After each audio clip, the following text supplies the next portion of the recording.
Bismillahirrahmanirrahim. Alhamdulillah wassalatu wassalamu ala Rasulillah. Wala haula wala quwata illa billah. Baik, ini ada pertanyaan di grup belajar muamalah. Bismillah, perkenalkan, saya Afdol dari Bukit Tinggi. Afwan Ustadz, izin bertanya, bagaimana hukumnya jika kita memiliki seekor kuda betina dan ingin dikawinkan dengan kuda jantan milik orang lain.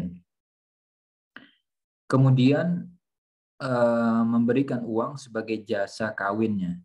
Bagaimana hukumnya Ustaz? Mohon solusi. Terima kasih atas waktunya. Jazakumullah khair.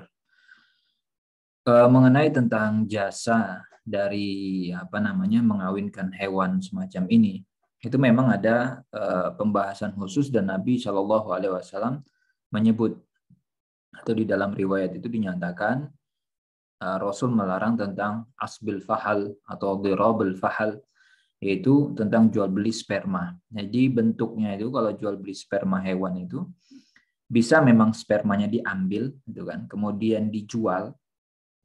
Ada yang modelnya seperti itu, ada yang kemudian modelnya manual. Manual itu memang pejantannya dibawa dengan betinanya dipertemukan seperti itu ya. Nah, wallahu alam gitu ya. Di dalam masalah larangan ini ada dua pendapat sebenarnya. Yang pertama mengatakan bahwa larangan ini sifatnya mutlak. Mutlak itu artinya tanpa pengecualian sama sekali, dan ini yang lebih kuat. Kenapa yang melarang sifatnya mutlak itu lebih kuat? Karena di antara alasan ulama menyebutkan adalah karena sperma hewan tadi itu di antara ilahnya yaitu karena dia tidak memiliki nilai, tidak memiliki nilai. Apa buktinya? Gitu ya. Kalau spermanya tadi tidak memiliki nilai, ini kaitannya nanti gini, kaitannya adalah dengan goror gitu ya. Makanya sperma itu nggak boleh sebenarnya dijual secara terpisah. Itu ilah ulama yang kemudian mengharamkan.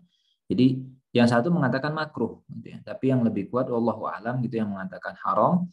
Karena sperma ini tidak bisa dijual secara terpisah. Apa buktinya bahwa sperma itu dinyatakan tidak memiliki nilai sebenarnya ketika, gitu ya, ketika terjadi perkawinan antara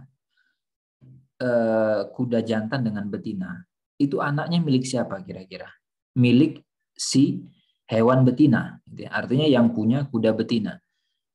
Jadi dia dianggap si pemilik sperma jantan tidak memiliki pengaruh sama sekali sebenarnya. Walaupun oke lah ada gitu ya poin pembuahan, tapi di antara alasan ulama menyebutkan karena sisi itunya, gitu ya. Sisi tadi tidak memiliki nilainya.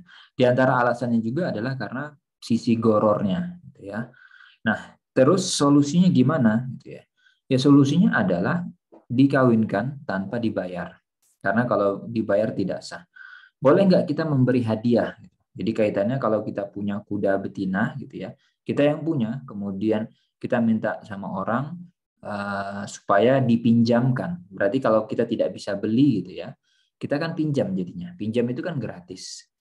Lalu kemudian boleh nggak kita kasih hadiah, gitu ya, kepada orang tadi? Karena kita sudah dibantu. Jadi niat kita itu adalah ngasih hadiah. Itu boleh. Kalau niat kita adalah memberi hadiah. Jadi bukan sesuatu yang sifatnya transaksional ijarah. Cuman yang perlu dikasih catatan adalah terkadang gitu ya. Terkadang itu ada kesepakatan tidak tertulis. Ya, kesepakatan tidak tertulis ini bisa jadi dihukumi sebagai akad. Walaupun mungkin ketika kita bilang gitu ya, kita bilangnya pinjam, minta tolong, tapi kalau kemudian itu adalah sebuah kebiasaan yang tidak terbantahkan, memang tidak terucap dia, memang tidak tertulis, maka itu disamakan seperti akad, sehingga apa yang kita kasih sebenarnya adalah bayaran atas sewanya tadi, gitu ya. Maka kalau seperti itu kondisinya bagaimana? Ya silahkan dicari orang yang mau meminjamkan. Wallahu a'lam, karena memang ada larangan secara tegas dalam hal ini. Dan tadi ya ulama itu dua saja poinnya, satu bilang makruh, artinya ada keringanan gitu kan. Yang kedua mengatakan haram secara mutlak, dan wallahu a'lam gitu ya. Saya lebih condong kepada yang tahrim secara mutlak. Dan mudah-mudahan itu menjawab apa yang ditanyakan gitu ya. Solusinya ya tadi gitu ya. Dicari orang yang mau Ataupun kalau memang tidak ada kesepakatan tertulis gitu ya. Jadi Anda bilang saja gitu ya, Pak, dia tidak boleh ada transaksi kita. Sampaikan saja apa adanya di dalam hadis. Lalu kemudian kalau si yang punya mau, ya udah tidak apa-apa gitu ya. Nanti kalau kita mau balas kebaikan dia dalam bentuk hadiah itu tidak masalah. Yang penting dari awal kita pertegas di sini tidak ada transaksi. Kayak gitu. Demikian wallahu taala alam bisawab.